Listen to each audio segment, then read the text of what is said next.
what kind of space will our students be working in the future? That really drove the design. How do we make this classroom space be that preparation for students to be able to land and land well in their careers? For us, we realized as an institution that we wanted a larger footprint for our College of Business, and so we were able to create this incredible building. You know, gone are the days in rows and static furnishings. It's how do you create that dynamism, having furniture that is totally movable. In many ways, it was this very conscious design to increase our flexibility and also allow this organic kind of configuration and reconfiguration of the space, not by our design, but by the students' design.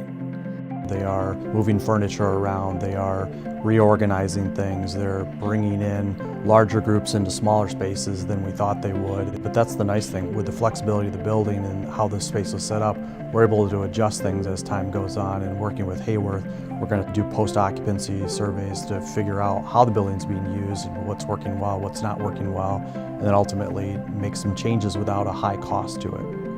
Raised access floors that provide the ability to put your electrical wiring underneath are vital in the construction of the building because that allows for flexibility.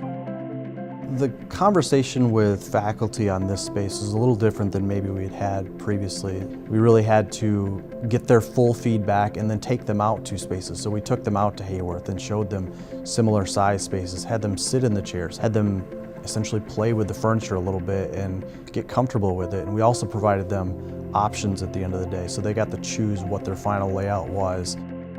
There is a wow factor when you walk into this building. It is absolutely stunning, both in its architecture and in the variation of space types and color. So as a student, as a staff member, as a faculty, as a community member walks in, it's awesome. And I use that word awesome very deliberatively. As you walk in, you feel like, wow, this is where I study. This is where I'm getting my degree. This is where I'm going to learn today. We are finding that other students are coming to this building. We encourage them to come to this building and use this space for meeting with other students, meeting with faculty, just informal meetings, touchdown space, all of those things. And it's absolutely being used in that manner.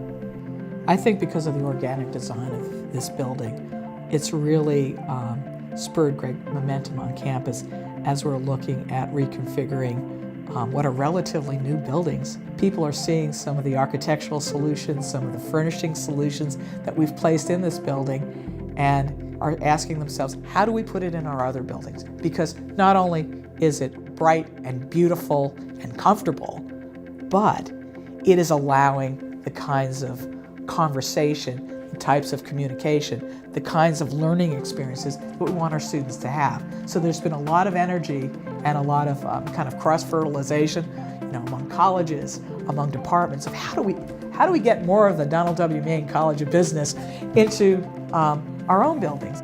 Even though the building is quite new, we always are keeping our eyes focused on what will be in the future. What kinds of modifications might we need to make to this building, to all our other buildings, so that we ensure that when our students are in the workplace, for our students that are in the workplace presently, that they are getting the best preparation that they can, not only because of the quality of our instruction, but because of the environment that we provide at Davenport University.